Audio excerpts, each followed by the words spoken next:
donde David, enviado por su padre al campamento donde sus hermanos mayores estaban a punto de enfrentarse con los eternos enemigos del pueblo de Israel, como eran los filisteos, cuando él llega al campamento, se da cuenta de que la atmósfera, el ambiente, pues está bastante cargado. Hay mucho pesimismo, mucha derrota, y cuando él pregunta qué es lo que está sucediendo, le informan de que hay un gigante, un paladín de parte de los enemigos que lleva 40 días amedrentando, asustando al pueblo de Dios, y desde el más grande, el rey Saúl, hasta el más pequeño, nadie se atrevía a dar un paso adelante para solucionar el problema. Bueno, hasta que apareció David. Dice la Biblia que él se ofreció voluntario. A él no tuvieron que presionarlo, a él no tuvieron que decirle, oye, ¿te animas a ir tú contra el filisteo? Sino que él dijo, yo iré. Yo iré, reconozco que este hombre está muy bien armado. De hecho, él describe espada, lanza, jabalina, pero yo no necesito de nada de eso. Yo solamente voy a ir contra él en el nombre de mi Dios. Y en el nombre de mi Dios, yo lo voy a derrotar. Y hace una tremenda declaración, vamos a leerla nuevamente, capítulo 17, verso 45, dice la palabra de Dios así. Entonces David le dijo al filisteo, tú vienes a mí con espada, lanza y jabalina, mas yo vengo a ti en el nombre del Señor de los ejércitos, el Dios de los escuadrones de Israel, a quien tú has provocado. Jehová te entregará hoy en mi mano y yo te venceré, te cortaré la cabeza y daré hoy los cuerpos de los filisteos a las aves del cielo y a las bestias de la tierra, y toda la tierra sabrá que hay Dios en Israel. Y termina diciendo, verso 47, y sabrá toda esta congregación que el Señor no salva con espada ni con lanza, porque del Señor es la batalla y Él os entregará en nuestras manos. Aquí no hay un acto de prepotencia por parte de David, ni muchísimo menos. No hay un deseo de destacar por encima de los demás, de llamar la atención hacia sí mismo, sino más bien todo lo contrario. Lo que él quiere es desviar la atención hacia Dios para que el pueblo de Israel y todos los que estaban por allí y los que iban a oír de este combate supieran que la victoria la había dado el Dios de Israel. No era un pueblo de ateos, pero era un pueblo que no sabía cómo actuar frente a la adversidad.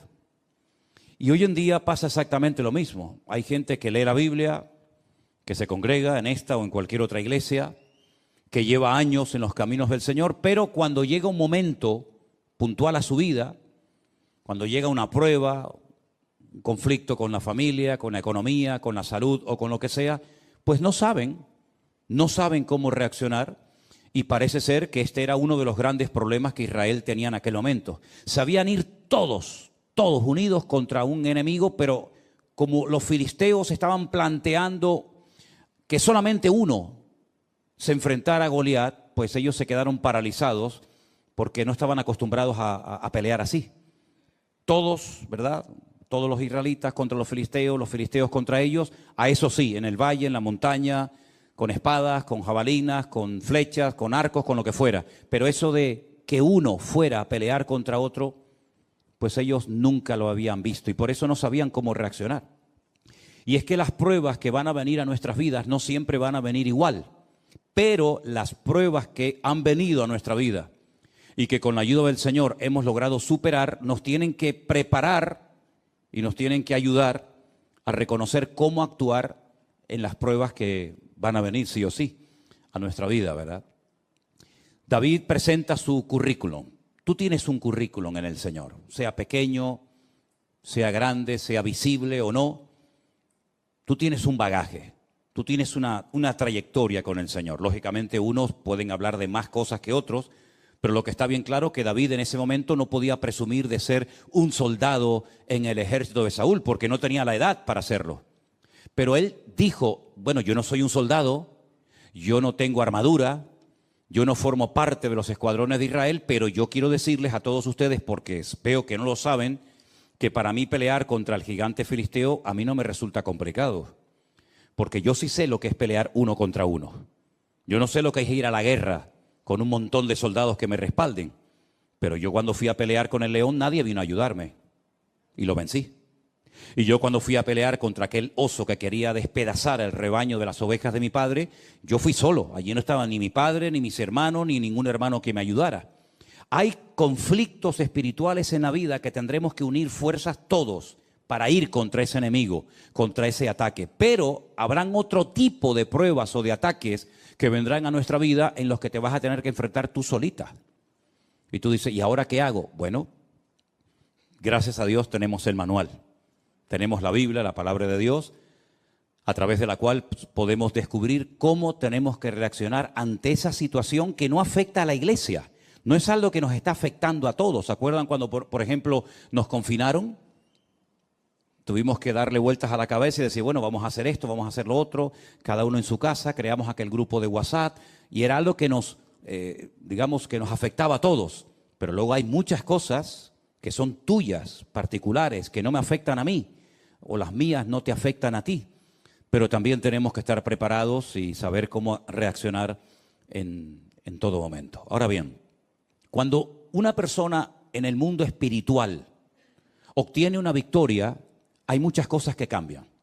Cosas que se pueden ver, otras que no se pueden ver, pero no significa de que no hayan cambiado. Por ejemplo, yo he hecho una pequeña lista, seguramente se me quedan muchas cosas fuera, de algunas cosas que cambiaron el día que David derrotó a Goliat.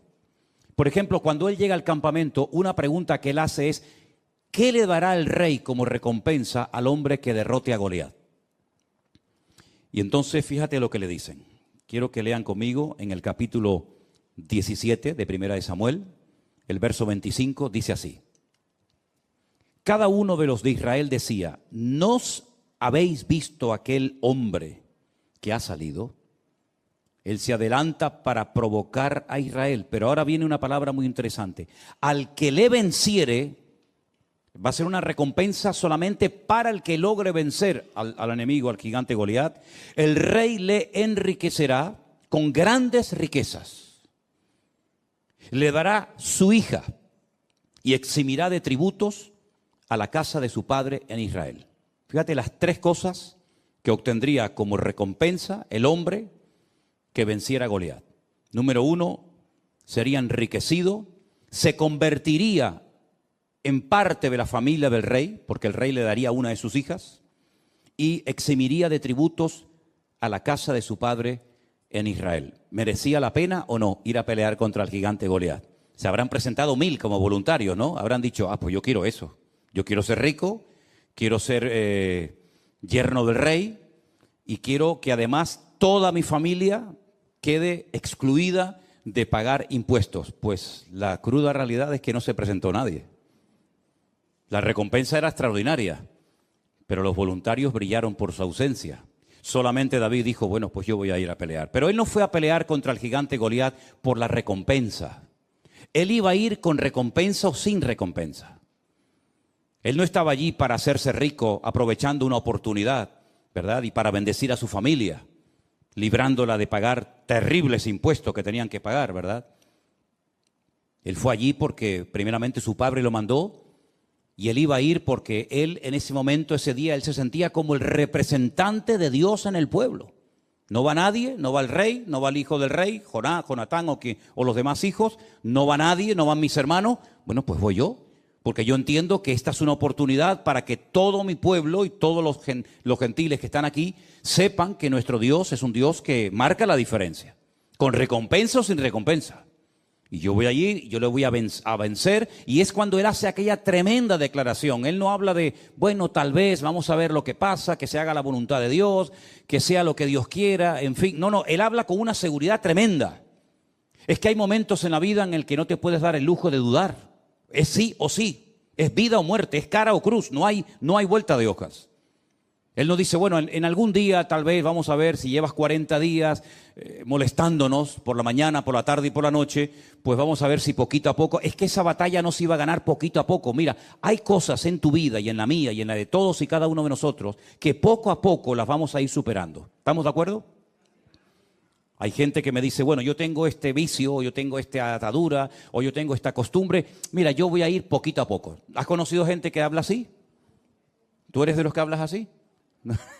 Hay gente que me dice, poco a poco, sin prisa, Un poquito hoy, un poquito mañana, ahora 3, mañana 2, pasado ninguno, pasado mañana 18, poquito a poco. Y bueno, si tú te lo quieres montar así, si en vez de ir envenenándote de golpe te vas envenenando poquito a poco, pues como tú veas, ¿no? Pero es que hay otras cosas en la vida, si quieres llegar a un cierto nivel de madurez, que tienes que vencerlas de golpe. Todo o nada. Y David era un hombre de los que era todo o nada.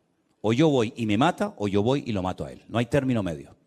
Porque fíjate que además David hace una cosa muy interesante, y es que él primeramente, antes de matar al filisteo, le lanza aquella piedra y la piedra no lo mató. La piedra lo hirió, dice que se le clavó en la frente y claro, el dolor tuvo que ser tremendo.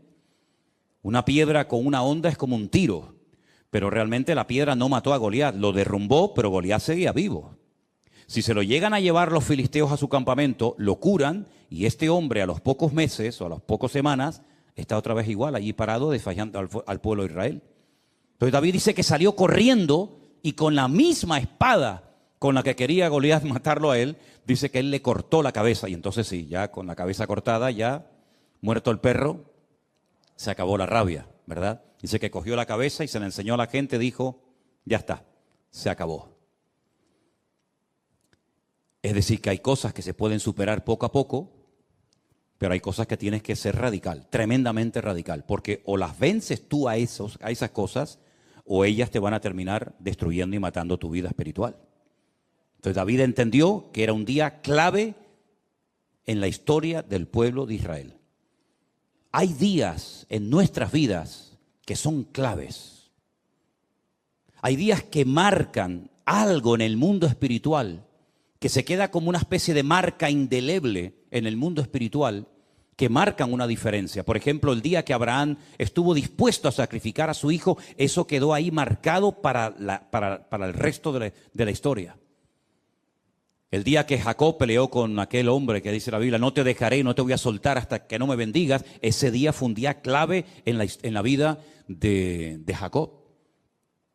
El día que sale de la cárcel José y le logra interpretar los sueños al faraón y le dice, mira, no solamente va a pasar esto, esto y esto y esto en los próximos 14 años, sino que además tienes que hacer esto, esto, esto. Ese día marcó un antes y un después en su vida y en la vida del pueblo de los egipcios. Así que hay muchos días que se presentarán en nuestra vida, digamos que, bueno, sin pena ni gloria, por así decirlo, pero hay otros días que son claves, ahí tienes que dar la talla, ahí no puedes dudar. Ese día es el día que marca algo importante que te va a cambiar de por vida. De hecho, la vida de David nunca más volvió a ser la misma después de ese día. Ese día, o al poco tiempo de ese día, comenzaron a ocurrir cosas muy interesantes. Vamos a leer algunas. Capítulo 18, verso 1. Aconteció que cuando él hubo acabado de hablar con Saúl, porque después de derrotar al gigante, él habló con Saúl. Claro, el libro de Samuel a veces como que confunde un poco, porque se conocían o no se conocían. Bueno, como no está en orden cronológico, podemos tener diferentes opiniones. Pero lo que está bien claro es que David habló personalmente con el rey Saúl el día que derrotó al gigante Goliat. Y en ese día, en esa conversación, estaba presente un muchacho llamado Jonatán, que era el príncipe de Israel, el futuro heredero, el hijo del rey. Y aconteció que cuando él hubo acabado de hablar con Saúl, el alma de Jonatán quedó ligada con la de David y lo amó Jonatán como a sí mismo. Claro, los mal pensados, los de mente corrupta y los perversos, siempre le quieren dar una interpretación incorrecta al texto. Pero allí se fraguó y nació una amistad preciosa entre Jonatán y David, entre David y Jonatán, una amistad limpia, una amistad pura, una amistad verdadera.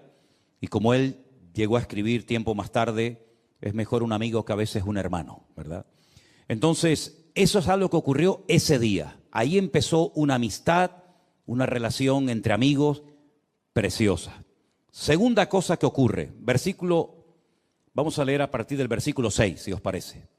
Aconteció que cuando ellos cuando David volvió de matar al filisteo, salieron las mujeres de todas las ciudades de Israel cantando y danzando para recibir al rey Saúl, con panderos, con cánticos de alegría y con instrumentos de música.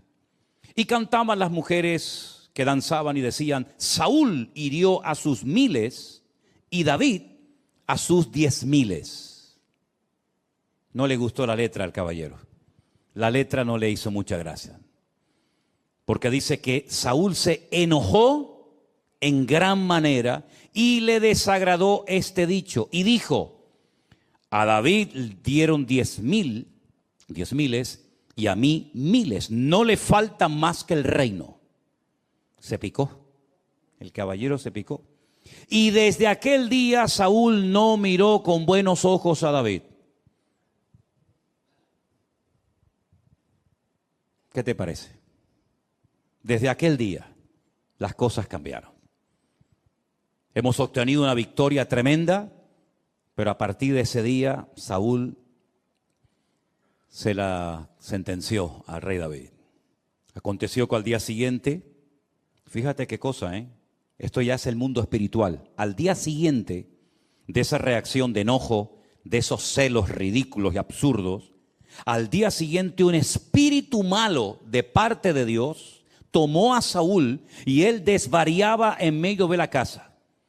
David tocaba con su mano como los otros días y tenía Saúl la lanza en su mano. Y arrojó Saúl la lanza diciendo: enclavaré a David a la pared. Pero David lo evadió 2 veces. Fíjate las cosas que comienzan a cambiar a raíz de la gran victoria que ha beneficiado a todo el país, incluido al rey. Enojo, rabia, celos, envidia. ¿Qué te parece? ¿Buscó David en algún momento la reacción de Saúl de esta manera? Jamás. Pero hay cosas que tú no puedes evitar. Hay algunas cosas, muchas cosas podemos evitar en la vida, pero hay otras muchas cosas que, por mucho que le des vueltas a la cabeza, hay cosas que no puedes evitar. Y una de ellas era que Saúl odiara y le tuviera unos celos enfermizos al joven David.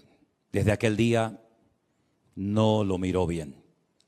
Unos celos tremendos. Y el resto de sus años los dedicó a perseguir a David. David al final saben que tiene que huir. Y durante muchos años, desde los 17 aproximadamente, hasta los 30 que llega a ocupar el trono de Israel, está huyendo de cueva en cueva, de lugar en lugar, hasta que finalmente él dice: bueno, en algún momento me va a matar este hombre, me va a quitar la vida a Saúl. Dice que se fue a vivir con los filisteos. Pero claro, si llega a los filisteos, cuando tú le has matado al gigante filisteo, en cuanto te vean aparecer por allí, te van a matar a ti. ¿Qué es lo que hace David? Que era tremendo. Finge que está loco.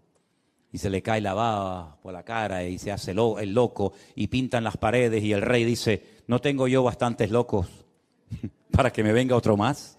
Y bueno, al final el loco fue una ayuda tremenda para el rey de los filisteos, en fin.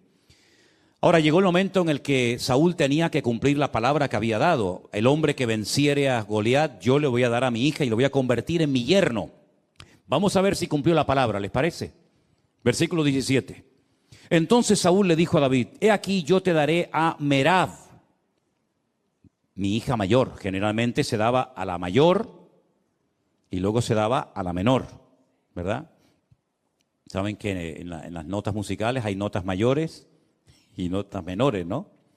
Pues le iba a dar la mayor y al final le dio la menor. Con tal de que seas hombre valiente y pelees las batallas del Señor.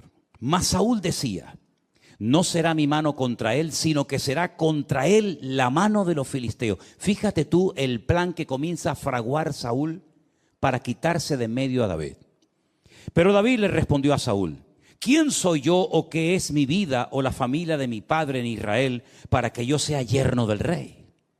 Oye, ese privilegio de ser yerno del rey no lo tiene todo el mundo, ¿verdad? ¿O eres de sangre azul?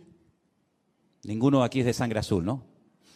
O no tienes ninguna posibilidad de llegar a ser familia del rey. Llegado el tiempo en el que Merab, la hija de Saúl, se había de dar a David, fue dada por mujer a Adriel. Ah, mira dónde sale este. Mira dónde sale Adriel. El meolatita.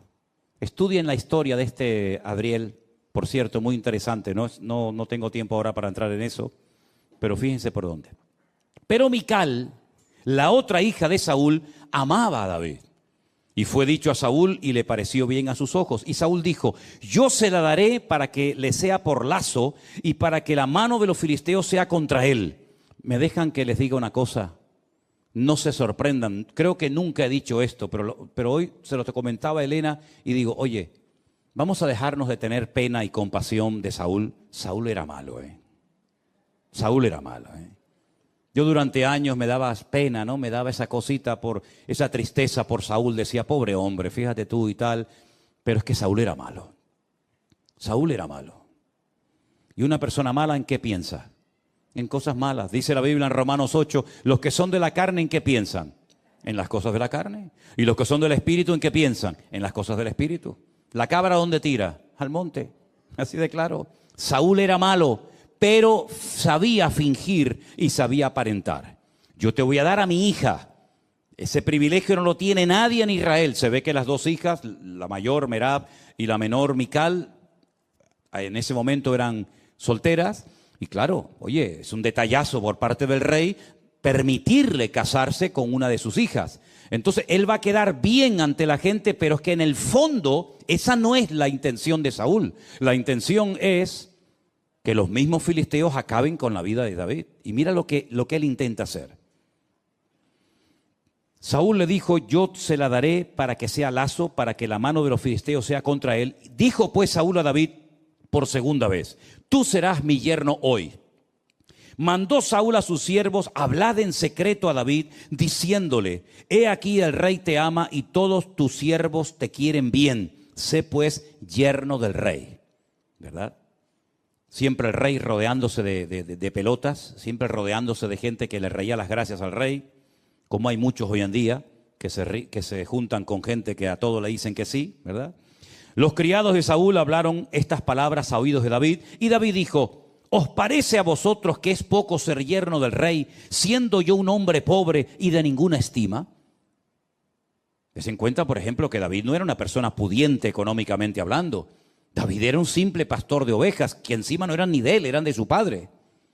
Era el menor de la familia, no tenía ninguna posibilidad de una buena herencia el día de mañana. Incluso hay comentaristas por ahí que opinan que David fue, concebido fuera del verdadero matrimonio, ¿no? Bueno, sea como sea, el tema es que David jamás se le hubiera pasado por la imaginación llegar a estar emparentado con el rey de Israel, el hombre más importante del país. Y él lo tiene claro, él dice, yo no tengo ninguna posibilidad de llegar a ser el yerno del rey.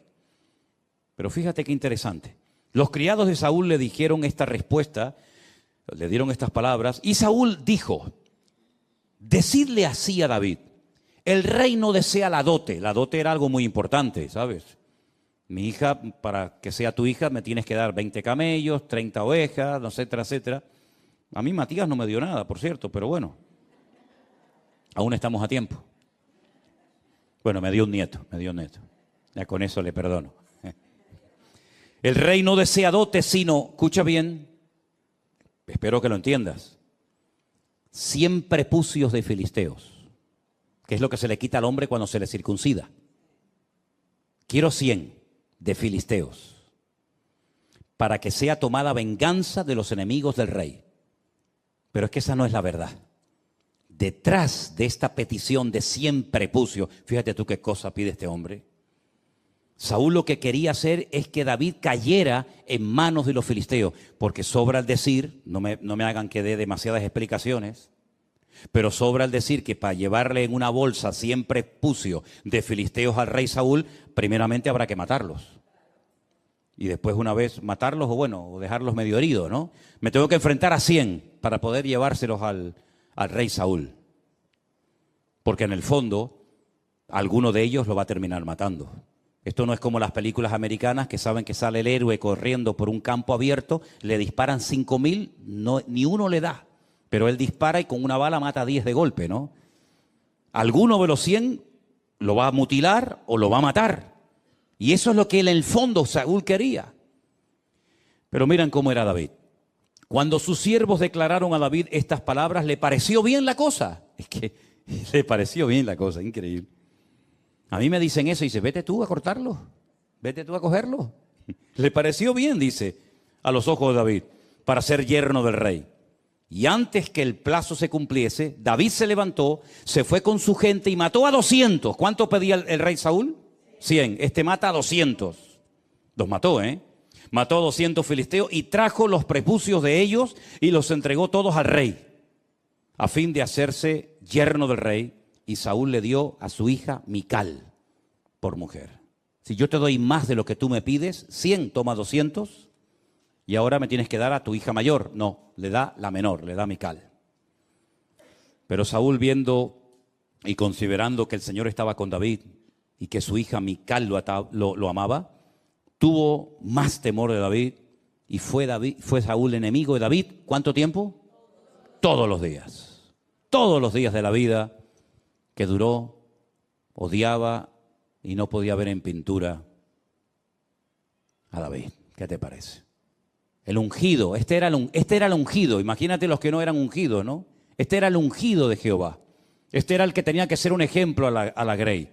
Este era el que tenía que ser agradecido porque por fin había aparecido un desconocido y había arreglado el problema nacional de deshacerse del cuerpo, de la vida del gigante Goliat.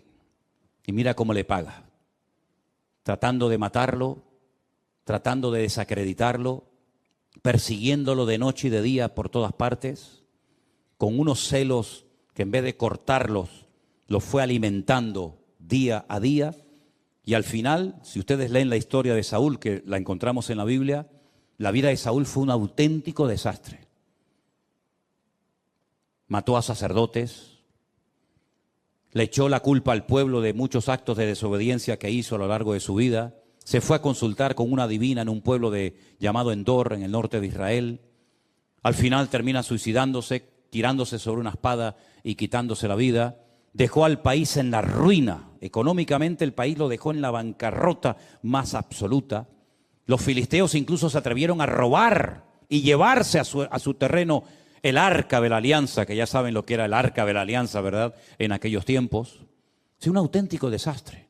Y no me digan a mí que Saúl no tuvo ayuda y buenos consejeros, como por ejemplo el profeta Samuel, que le decía lo que tenía que hacer, lo que no tenía que hacer. Espérate, no hagas esto, no te precipites, no corras, espera. Sin embargo, echó por la borda su vida. Así que cambios, pues mira, en lo espiritual todos los que quieras y más. Se convierte en yerno del rey, empieza una hermosa amistad con su hijo, con Jonatán, con el príncipe de Israel. Se desatan los celos de Saúl con la intención de matarlo. Se convierte en un rey falso que aparentemente te quiere bendecir, que aparentemente te quiere ayudar, pero en el fondo lo que quiere es quitarte de en medio, ¿verdad? No, yo quiero que seas mi yerno. Tráeme 100 prepucios con la intención de que lo maten, ¿verdad? Se convierte en un rey mentiroso, en un rey manipulador, en una persona muy peligrosa, porque dice la Biblia que en varias ocasiones David estaba tocando el arpa para él, para calmarlo, y dice la Biblia que cogía la lanza y se la lanzaba para clavarlo en la pared como si fuera una cucaracha, ¿verdad? Un hombre tremendamente agresivo, peligroso, amargado, frustrado, que llevó al país a la ruina. Y David en medio. David nunca se levantó contra él dando una especie de golpe de estado, sino que él esperó, dejaba todo en las manos del Señor. En aquella época compuso salmos extraordinarios. Puedes leer las sensaciones, las tristezas de David, las luchas tremendas, la soledad, las horas, días, semanas, solo, ¿verdad? Por esos montes huyendo de Saúl, siempre pendiente de que me atacaran por la noche, por el día, por la montaña, por arriba, por abajo, ¿verdad? Pero el Señor lo cuidó y el Señor lo protegió. Cuando tú comiences a obtener victorias espirituales en tu vida, vas a desatar la ira del enemigo, pero también vas a desatar la bendición de Dios sobre tu vida. Tienes que saber esto. Como dijo alguien, si no quieres que te pase nada, que nadie diga nada mal de ti, que nadie se meta contigo, que nadie te cuestione, que nadie te critica, no hagas nada. Es que no tenías ni que haber nacido. Porque ya desde el día que nacimos, ya siempre alguien dijo, qué feíto era, ¿no? Y aún no dice nada, otro dice, ay, qué guapo, otro era feíto, otro era feo. Desde el mismo día que nacimos ya comenzó la batalla de la vida.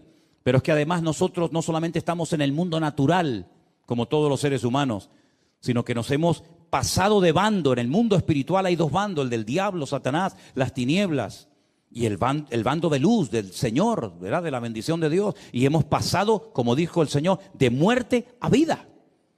Claro, el otro no está contento con ese cambio, porque sabe que ahora tienes tú una victoria que ya le gustaría a él tener. Ahora tú tienes una influencia, una capacidad en el mundo espiritual que él no va a tener jamás en la vida. Y eso va a despertar envidia, eso va a despertar celos, eso va a despertar pues tantas y tantas cosas. ¿Y dónde va a venir la guerra? Pues desde adentro.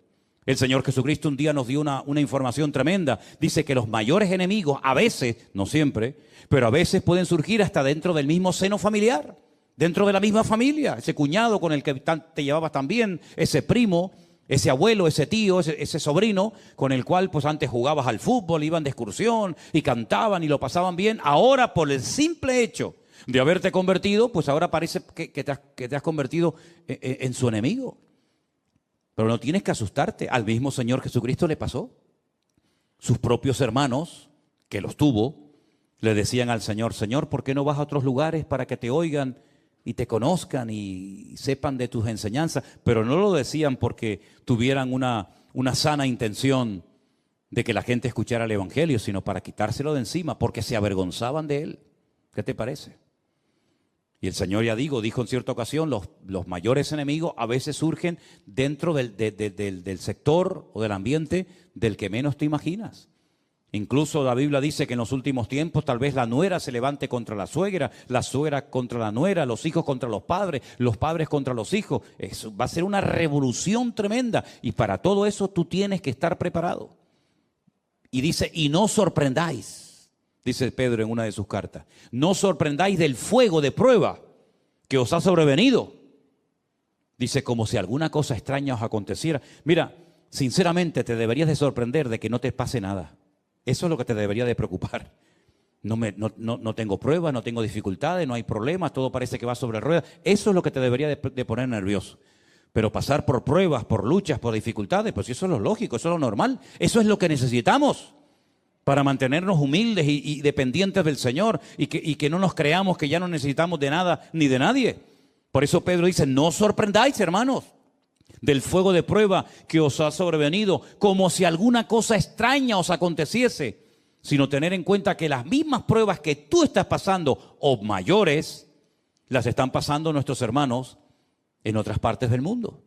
Por lo tanto, no es cuestión de una ridícula resignación y decir: bueno, a mí me tocó esto y aquí. No. Sino, oye, levántate, pelea, lucha, pelea la buena batalla, dice la Biblia. Pablo dice: pelea, esfuérzate, echa mano de la vida eterna. Él habla de una armadura, él habla de casco, él habla de espada, habla de yelmo. Es decir, él está empleando incluso hasta términos militares, porque la guerra espiritual es real y tú tienes que saberla. Y no derrumbarte, no venirte abajo y decir: bueno, ¿qué me está pasando? No sé, yo estoy leyendo la Biblia, estoy orando, estoy haciendo las cosas bien. ¿Por qué me pasa eso? Pues precisamente por eso. Precisamente por eso, porque estás sacudiendo el avispero. ¿Quieres coger miel? Claro, es muy fácil ir a un supermercado, a una tienda y coger de la estantería un bote de miel. Claro, a ti no te ha costado nada, pero vete a buscarla.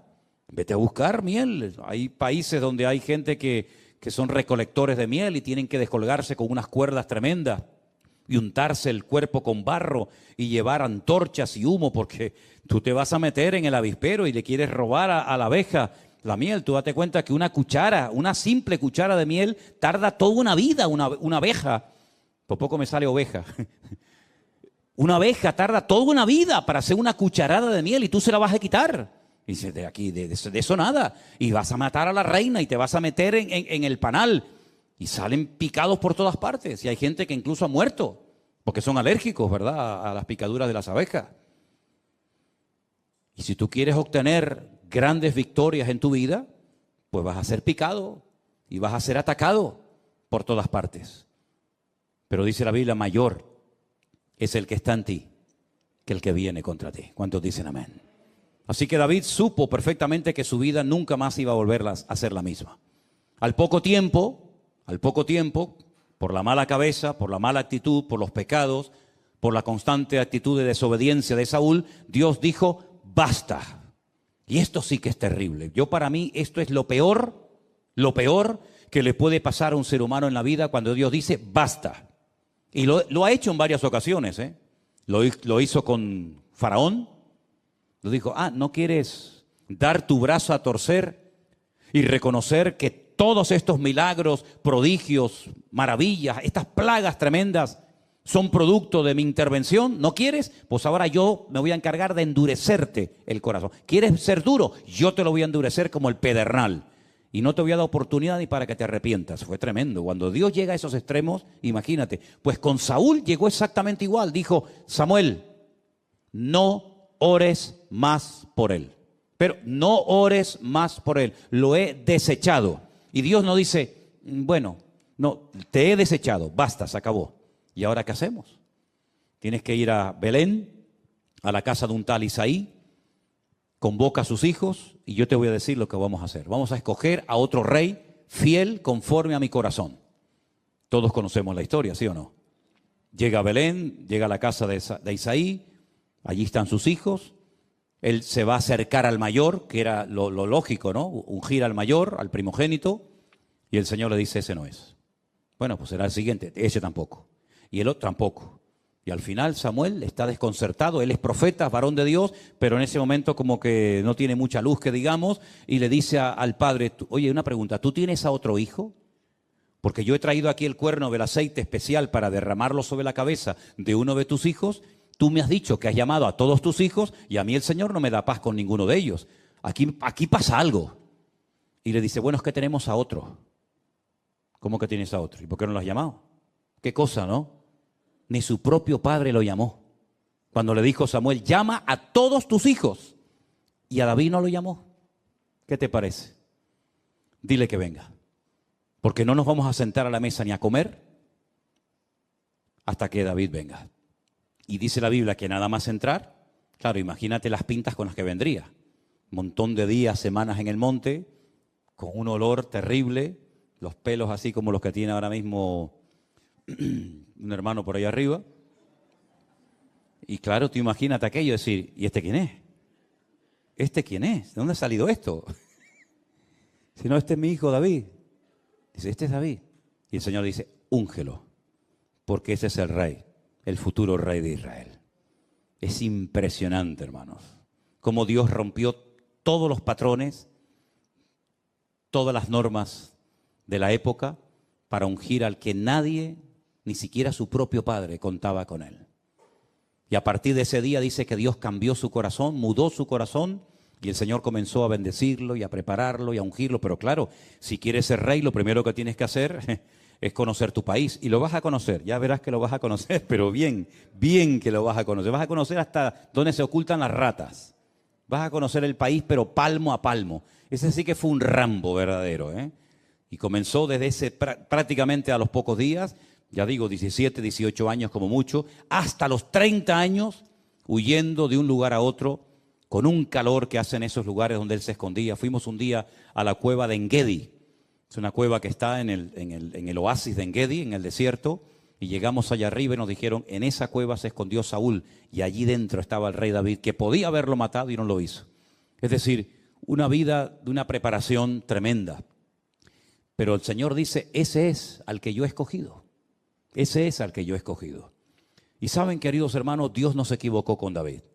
David no era perfecto, no hay ningún ser humano perfecto, ni David, ni Abraham, ni Moisés, ni ninguno, pero ese era un hombre con el cual se podía contar, porque tenía una buena característica. Tal vez otros dirán, sí, pero es que en esto, bueno, tenía una característica extraordinaria, que es lo que marca la diferencia entre un creyente y otro, es la verdad, y es que era un hombre obediente. Dios le decía una cosa y él hacía.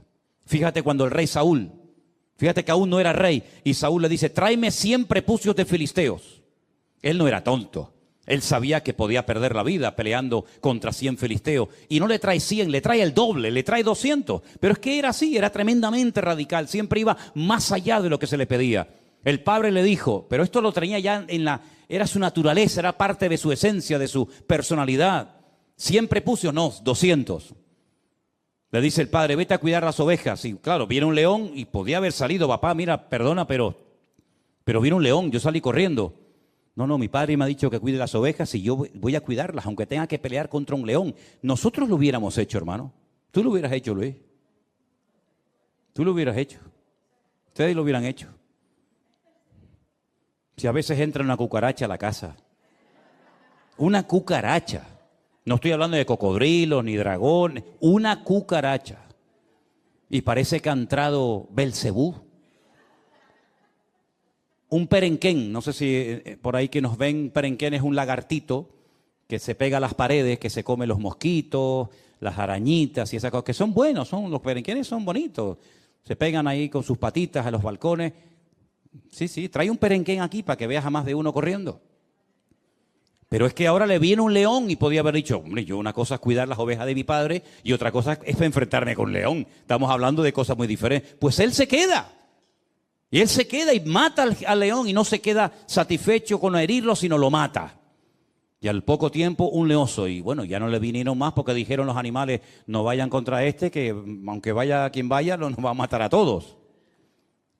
Eso que hacía en lo natural David, luego él trasladó todo eso a su vida espiritual. Esa radicalidad, ese ir más allá de lo que me han pedido, el jugarme la vida por 4 ovejas que tampoco merecen tanto la pena, el decir en vez de 100, 200, esa actitud en su vida fue la que lo marcó durante toda su vida. Y por eso para él el gigante no era nada, para él un león no era nada, porque él conocía al Señor. Y cuando uno conoce al Señor, no le tiene miedo a nada. Porque sabes que eso que te está atacando, eso que te domina en ese momento, eso que pierdes el control, para Dios no es ningún problema. Amén, hermanos.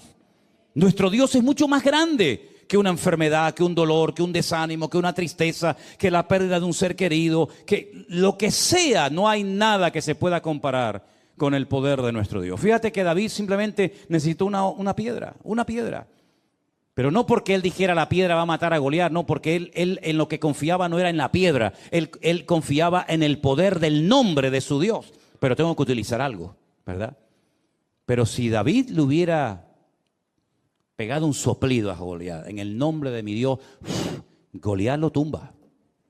Porque no era lo que él hacía, sino era la actitud con lo que él hacía y con la fe que él tenía en su corazón. Entonces, todos nuestros actos en la vida, todas nuestras palabras, todas nuestras decisiones tienen que estar empapadas y respaldadas por decisiones de tipo espiritual. Cuando tú quieres vencer un vicio, cuando tú quieres dejar un hábito, cuando tú quieres superar un dolor, una pérdida, un desánimo, una enfermedad o lo que sea, lo que en el fondo te tiene que motivar no es, bueno, ya vencí yo esto, ya me pongo ya la medalla, ¿no? Sino que es una oportunidad para demostrar el poder de nuestro Dios. Y nosotros deberíamos estar dispuestos a hacer cualquier cosa con tal de que a Dios se le reconozca en ese colegio, en esa universidad, en esa oficina, lo que sea. Que sepan siempre que lo que nos motiva no es el orgullo, la ambición personal, el deseo de protagonismo, de que nos miren, de que nos admiren, sino que el objetivo cuál tiene que ser, dar la honra y la gloria a nuestro Dios. Y David entendió que ese día era un día maravilloso, porque ese día todos los ojos de Israel iban a estar mirando aquel valle de Elam, donde derrotó al gigante Goliat. Él sabía que ese día era un día histórico, como en el monte Carmelo, Elías sabía que todos iban a ser así y todos iban a estar mirando a ver qué pasaba en aquel lugar. Hay momentos en los que todos van a estar mirando y es el examen, es el test, es la prueba por la cual tendrás que pasar y sacar buena nota para que al final la gloria y la honra se la lleve el Señor. Así que en vez de quejarte, en vez de asustarte, en vez de salir corriendo, dice, no, momento. Yo tengo una oportunidad de oro para demostrar que mi Dios es diferente. ¿Qué es lo que usted me ha dicho que tengo? ¿Esto? ¿Esto es lo que usted dice que tengo? Muy bien, perfecto. Démelo. Te pones de rodillas en tu habitación. Hazme caso, por favor. Hazlo, que funciona. Señor, mira lo que me dijo que me quedan 3 meses de vida. Mira las analíticas, mira los exámenes que me han hecho. Estos, que son los que han estudiado, los que han estado años y años para sacar esta conclusión, me dicen que yo, que soy tu propiedad y que soy tu hijo, me dan 3 meses de vida. Señor, qué bueno sería que tú hicieras un milagro en mi vida para que yo mañana vaya a estos y les diga, vengan un momentito. ¿Qué me dijeron ustedes aquí hace 6 meses? ¿Que me iba a morir? ¿Cuánto tiempo llevo de vida? 18 años. Entonces, en otras palabras, utiliza tus circunstancias presentes para demostrarles que el poder de tu Dios es más grande que todo lo que te hagan o todo lo que te digan. Y otra cosa, y si por lo que sea tú decides que lo que dijeron estos señores se cumpla, pues muchísimas gracias, porque dentro de 3 meses estaré con mi Señor. Ustedes seguirán rompiéndose la cabeza, pero a mí simplemente lo que me han dicho es la fecha con la que me voy a reunir con Él. Pero si pudiéramos de alguna manera utilizar estas circunstancias aparentemente duras, difíciles o amargas, para demostrarle a estos que dicen que todo esto es mentira, que Dios no existe, que el hombre viene del mono, etcétera, etcétera. Si pudieras, Señor, utilizar estas circunstancias para demostrarle a esta gente tu poder, por mí encantado de la vida, Señor. Como yo le dije aquí en este cuarto, en esta habitación que está aquí atrás, el día 14 de marzo del 2020, cuando salió en la televisión el presidente de este país y dijo, se decreta el estado de alarma o de emergencia, como sea, nadie puede salir. Yo me puse ahí de rodillas y mi Dios lo sabe y le dije, Señor, ahora tienes una oportunidad impresionante, maravillosa, para demostrar que esta obra es tuya, Señor. Aquí no va a venir gente, yo no sé durante cuánto tiempo, un domingo, 2, 3, 4, 5, nadie lo sabía. Yo pensaba, bueno, 2, 3 domingos, nada. Cerramos el rastro, aquí no podía venir nadie y el Señor comenzó a sorprendernos con auténticos milagros hasta el día de hoy. Hasta el día de hoy. Algunos me decían, bueno, cuando termine la pandemia ya verás que todo. Digo, que no. Porque Dios dijo ahora. Y hasta que venga el Señor, la bendición no va a menguar. El aceite no va a menguar. Juntamos latas vacías, que somos nosotros, y le dijimos, Señor, ahora, cuando no hay recursos, llénalas de aceite, y el aceite no ha menguado hasta el día de hoy. Porque ese es nuestro Dios. Cuando otras iglesias de miles y miles de miembros, y sé lo que digo,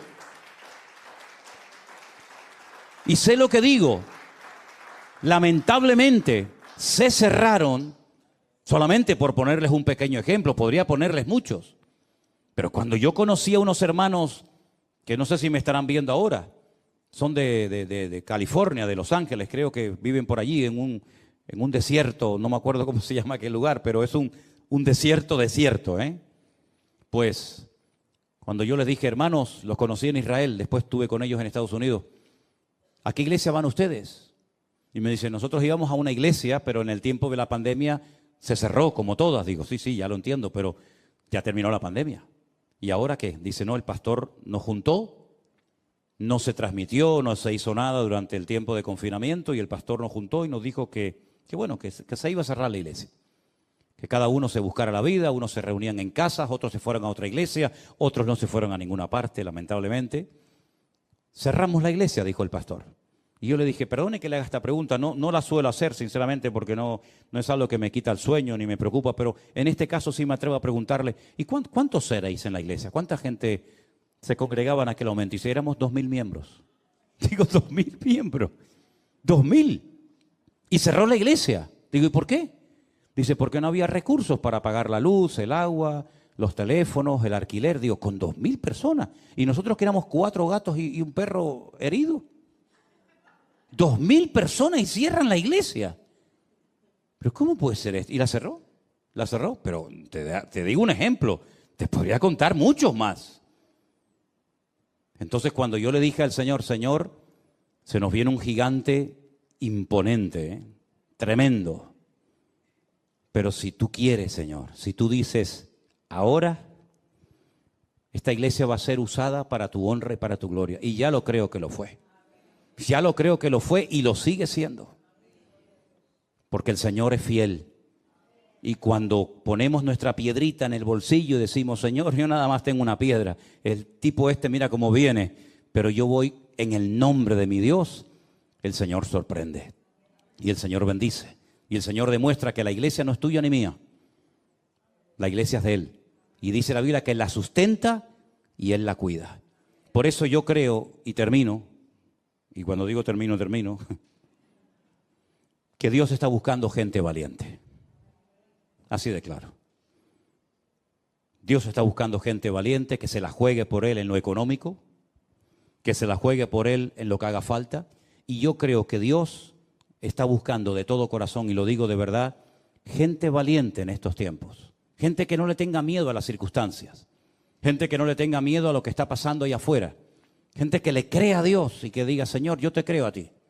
Y si tengo que comer una cebolla sola, un pan todas las noches debajo de un puente, yo lo voy a hacer, pero yo voy a seguir sirviéndote.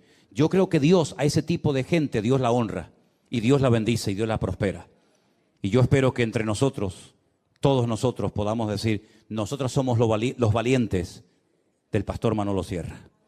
Porque no se olviden ustedes que David sí era muy ungido, muy poderoso, pero hay una lista que dice los valientes de David.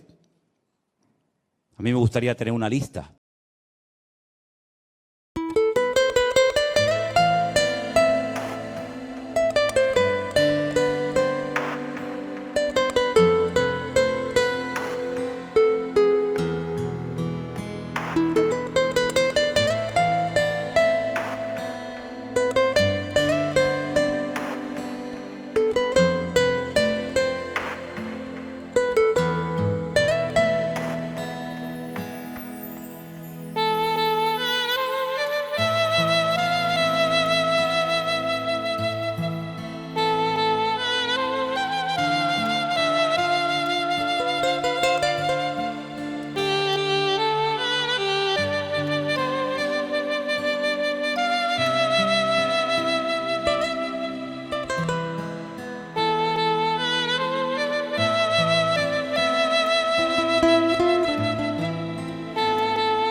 Thank you.